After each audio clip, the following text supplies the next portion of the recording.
না, আমি কি করি দেখেন না। এবার পাইলাম গানের মধ্যে যে সূর্য থেকে চাঁদের আলো, নবুয়ত বলতেছো যারে চাঁদের কোন নিজস্ব আলো পাওয়ার নাই, সে সূর্য থেকে আলো তাপ বা পাওয়ার এটা প্রাপ্তি হয়, তারপরে আকাশে জ্বলে। কিন্তু আমি তো দেখলাম দয়াল নবীর বুকে বেলায়েত, পৃষ্ঠে নবুয়ত একটার মধ্যেই ছিল। কিন্তু আপনি কইলেন যে সূর্য থেকে চাঁদের আলো, এখানে ডিভাইডেড করলেন, একজন বড় আর একজন ছোট। কিন্তু কোরআন শরীফে পাইলাম আল্লাহ বললেন আমার রাসূল এবং আমার মধ্যে কখনোই তোমরা বিভাজন পার্থক্য করিও না। আপনি যে পার্থক্যটা করলেন, এখানে কেমন বেলায়েতের ভাবধারা আপনি প্রচার করলেন। আবার পাইলাম গাদিলে খুমের পরে 18ই জিলহজ, গাদির অর্থ জলাশয়, খুম নামক স্থানে ১৬ লক্ষ লোকের ভিড়ে সেই দিন আমার দয়াল নবী একটা উট দ্বারা মঞ্চ তৈরি করে সেই মঞ্চের মধ্যে ভাষণ দিয়েছিলেন ১৬ লক্ষ লোকের উদ্দেশ্যে। বিদায় হজ যাকে বলা হয়েছে, আমার নবী এইটাই তার প্রথম হজ ছিল, এইটাই তার বিদায় হজ ছিল। এই বিদায় হজে আমার নবী ভাষণ দিলেন। ভাষণের মধ্যে সেখানে তিনি পরিচয় করলেন মান কুনতুম মাওলাহু ফাজা আলিউল মাওলা, আমি যার মাওলা আলীও তার মাওলা। আপনার গানের মধ্যে পাইলাম ওই দিন নবী নাকি আলীর বেলায় দিছে। এবার আমি একটু জানতে চাই আসলে কি ওই দিন বেলায়েত পাইছে মাওলা আলী না বেলায়েত আরো আগেই পাইছে? জানার দরকার আছে না?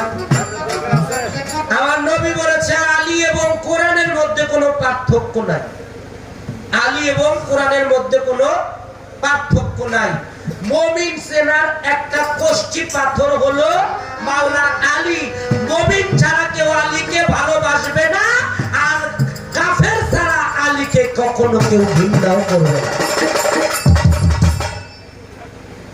মুমিনরা আলীকে ভালোবাসবে কারণ তার নাম হলো আমিরুল মুমিনিন, মুমিনদের নেতা যাকে বলা হয়েছে। আমার কথায় কি আপনারা বিরক্ত হইতেছেন? আজকে বাবার একটা মানুষ পাইছি গান কয়রাই তুইব তা আমি জানি না। হ্যাঁ, আজকে বেলায়েতে পরে শুনলাম বেলায়েতে ইনসান, জানার মতো ইনসান অর্থ মানুষ, ইনসান অর্থ মানুষ। এই মানুষের কাতারে পৌঁছাইতে গেলে তার কয়েকটা সিঁড়ি পার হইতে হয়। কি বললাম? জালালউদ্দিন খাঁ বলেছে হাত পা নিয়ে জন্ম নিলেই মানুষ বলে কই না তারে মানুষ হইতে কয়জন? আরে আরে বাংলার জাতীয় কবি কাজী নজরুল ইসলাম তিনি বলেছেন আরতির থালা তসবির মালা না আসিবে কাজে, মানুষ করবে মানুষের সেবা আর সকল কর্মই বাজে। মাদার তেরেসা তিনি বলেছেন দৃশ্যমান মানুষকেই যদি তুমি ভালোবাসতে না পারো, অদৃশ্য ঈশ্বরকে কিভাবে ভালোবাসবে? লালন সাইজি বলেছেন মানুষ ছাড়া খাবারে তুই মূল হারাবি, মানুষ বুঝলেই সোনার মানুষ হবি হবি। মানুষ হইতে গেলে তাহলে এই যে বেলায়েতে ইনসান, ইনসান অর্থ মানুষ, মানুষ হইতে গেলে তার আরো কয়েকটা কর্মের ব্যাপার স্যাপার আছে। এই কর্মগুলো পূর্ণভাবে না হইলে সে ইনসানের কাতারে পৌঁছাইতে পারে না। আপনি বললেন বেলায়েতে ইনসান, তার মানে আমি মুরিদ হইছি, আমি মানুষ হয়ে গেছি। আবার অনেকে মুরিদ হয় নাই, কয় কি আছে এমন আমাকে মাঝে ফতোয়া দেয় কি পীর মুরিদ বেড়া বাপ মাই হইলো বড় পীর। এইসব কথা বইলা আমাদেরকে পীর মাশায়েখ সিরাতাল মুস্তাকিমের পথ থেকে আমাদেরকে দূরে সরায় দিতেছে। আল্লাহ ব্যতীত কারো কাছে মাথাটা নিচা করা যাবে না। যেদিন থেকে এই কথাটা আমাদের সমাজের মানুষ বিশ্বাস করলো, ওই দিন থেকে আমাদের যুব শ্রেণীর কাছ থেকে মাতৃভক্তি পিতৃভক্তি একেবারে উঠে গেল। আগের দিনে স্কুলে একটু পরীক্ষা দিবে গেল, আমরা গ্রামের বাপ মারে তো সালাম করছি, গ্রামের ময় মুরব্বী গো সালাম করে তারপরে দোয়া লয়ে গেছি, কি বলা রাখা না। কিন্তু এখন বলতেছে এই মাথাটা ব্যতীত কারো কাছে নিচা করা যাবে না। এই যে সমাজের বুকে অনেক কথাই আছে বাবা, বললে শেষ হবে না। অনেকে হাদিস লেখলো, ইমাম বুখারী, ইমাম মুসলিম, আবু দাউদ শরীফ, এই যে 6টা 7টা হাদিস যারা লেখলো, এদেরকে আমার নবী কি বলছিল তোমরা হাদিস লেখো? তোমরা আমার কথা ধরে রাখো। এর মধ্যে ইমাম বুখারী তিনি 2 লক্ষ হাদিস সংরক্ষণ করলো, মাত্র 18,000 হাদিস তার মন মতো হইল। এর জন্য তিনি 9 খণ্ড বা 11 খণ্ডে এটা লিপিবদ্ধ করলো। বাকিগুলি ওনার মন মতো হয় না, এই দিকে উনি বাদ দিয়ে দিয়েছেন।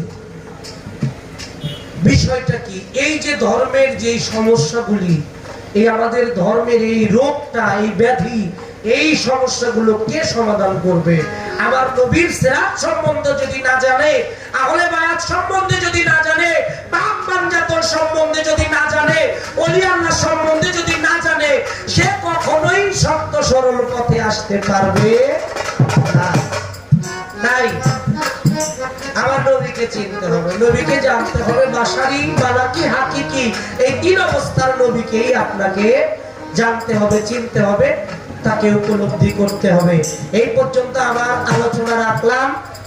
আর আলোচনা আমি রাখলাম না, কানের মধ্য থেকে অনেকগুলো কথা, বাইরে থেকে আর কোনো প্রশ্ন আমি করলাম না। আশা করি আমার দরদি সুন্দরভাবে আমারও পুরোটাই বোঝায়।